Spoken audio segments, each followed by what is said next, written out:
بسم اللہ الرحمن الرحیم۔ اب یہاں پہ سنن نبی داؤد سے میں آپ کو حوالہ پیش کرنے لگا ہوں کہ ابی بن کعب فرماتے ہیں کہ حضرت عمر بن خطاب نے مجھے حکم دیا کہ میں رمضان شریف کی رات میں نماز، اور بریکٹ میں لکھا ہے تراویح، نماز پڑھاؤں۔ عربی عبارت میں تراویح نہیں ہے، تو یہاں پہ بریکٹ میں انہوں نے لکھا ہے تراویح پڑھاؤں۔ تو حضرت عمر نے فرمایا کہ لوگ دن کو روزہ رکھتے ہیں اور قرات اچھی نہیں کرتے، پھر رات میں دن میں روزہ رکھتے تھک جاتے بیچارے، اس کے بعد جو ہے رات کو قرات اچھی نہیں کر پاتے، صحیح سے قرآن نہیں پڑھ پاتے۔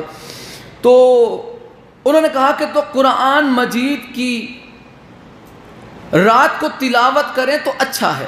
تو حضرت ابی بن کعب رضی اللہ عنہ نے فرمایا کہ اے امیر المومنین، یہ تلاوت کا طریقہ پہلے تو نہیں تھا؟ تو حضرت عمر نے فرمایا کہ میں جانتا ہوں کہ یہ نہیں تھا، لیکن یہ طریقہ تلاوت اچھا ہے، وہ انہیں پسند تھا، وہ حضرت عمر کو پسند تھا۔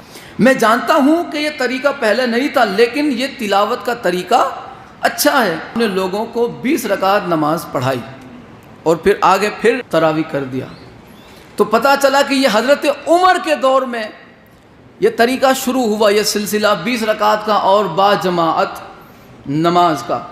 اب یہاں پہ شرح صحیح مسلم میں علامہ غلام رسول سعیدی صاحب نے یہاں پہ آپ دیکھیں کہ اتنی وضاحت کر دی کہ جس کے بعد کچھ کہنے سننے جیسا ہے ہی نہیں۔ یہاں پہ صفحہ نمبر 540 میں کہتے ہیں کہ اور حضرت عمر رضی اللہ عنہ جو تمام رمضان میں با جماعت تراویح کو رواج دینے والے تھے، وہ سب سے پہلے جس نے نماز تراویح کو جمع کر کے ایک بندے کے پیچھے با جماعت شروع کروایا، وہ حضرت عمر تھے۔ یہ رسول اللہ کے زمانے میں نہیں تھا، یہ حضرت ابو بکر کے زمانے میں بھی نہیں تھا، ٹھیک ہے۔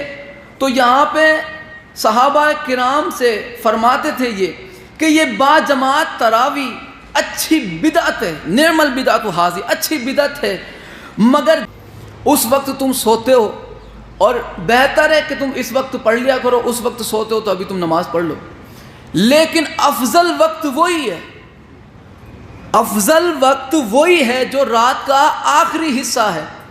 یہ نماز تراویح نہیں تھی، یہ نماز شب تھی، نماز تہجد جسے کہا جاتا ہے، یہ وہ نماز تھی۔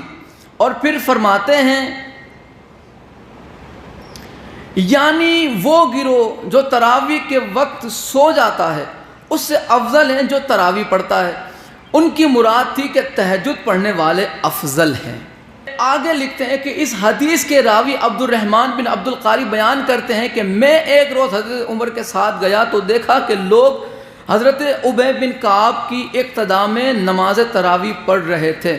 اب یہاں پہ اس روایت کا آخری جو حصہ ہے وہ یہ ہے کہ علامہ عینی اس کی شرح میں لکھتے ہیں کہ اس سے معلوم ہوتا ہے کہ حضرت عمر ہمیشہ جماعت کے ساتھ تراویح نہیں پڑھتے تھے، اور ان کی رائے یہ تھی کہ گھر میں نماز پڑھنا افضل ہے، خصوصاً آخر شب میں، رات کے آخری حصے میں۔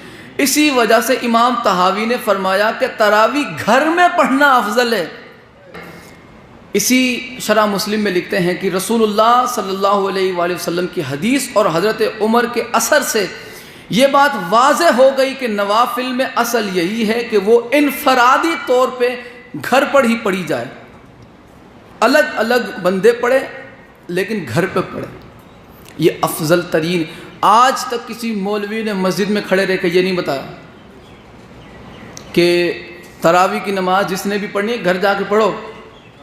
اگر گھر پڑھیں گے تو مسجد میں کون آئے گا؟ مسجد میں نہیں آئے گا تو پھر حافظ صاحب کیا کریں گے؟ حافظ صاحب 30 35 50 ہزار تک کا ہدیہ لیتے ہیں، اور پھر جیسا حافظ اور پھر جیسا نام، جیسی سپیڈ، جتنی جلدی یہ فارغ کر دے اتنا زیادہ ہدیہ۔ یہی ہے نا، آج یہی سسٹم چلتا ہے۔ آخری حوالہ چلیں، درمیان میں میں نے بہت سارے حوالے چھوڑ دیے۔ آخری حوالہ دیکھیں تراویح پڑھنے والوں کو حضرت عبداللہ ابن عمر کیا کہتے تھے۔ سنن الکبریٰ بیہقی جلد سوم اور رقم نمبر ہے 4608۔ مجاہد عبداللہ بن عمر سے نقل فرماتے ہیں کہ ان کو کسی شخص نے کہا کہ میں رمضان میں امام کے پیچھے نماز پڑھ لیا کروں۔ ابن عمر نے فرمایا کیا تو حافظ نہیں؟ کہنے لگا جی ہاں حافظ ہوں۔ پھر فرمایا کہ ابن عمر کہنے لگے کہ کیا تو گدھے کی طرح خاموش رہے گا؟ اس سے اچھا ہے گھر جا کے پڑھ، امام کے پیچھے رمضان میں نماز پڑھنے سے اچھا ہے یہ وہ نماز جسے تراویح کہا جاتا ہے۔ یہ عبداللہ ابن عمر نے فرمایا۔ دوسری کتاب بھی ملاحظہ فرمایا، مصنف عبد الرزاق جلد 3 رقم نمبر 7742 اور 43، دو روایتیں۔ یہاں پر بھی مجاہد بیان کرتے ہیں کہ ایک شخص حضرت عبداللہ بن عمر کے پاس آیا اور بولا کہ میں رمضان میں امام کے پیچھے بریکٹ میں لکھا ہوا ہے تراویح کی نماز ادا کرتا ہوں۔ تو حضرت عبداللہ بن عمر نے دریافت کیا، پوچھا کہ کیا تم قرآن کی تلاوت کرتے ہو؟ اس نے کہا جی ہاں۔ پھر انہوں نے کہا کہ کیا تم گدھا کی طرح خاموش رہتے ہو؟ تم اپنے گھر میں نماز ادا کیا کرو۔ اب نافع حضرت عبداللہ بن عمر کے بارے میں یہ بات نقل کرتے ہیں کہ وہ رمضان میں امام کے پیچھے تراویح ادا نہیں کیا کرتے تھے۔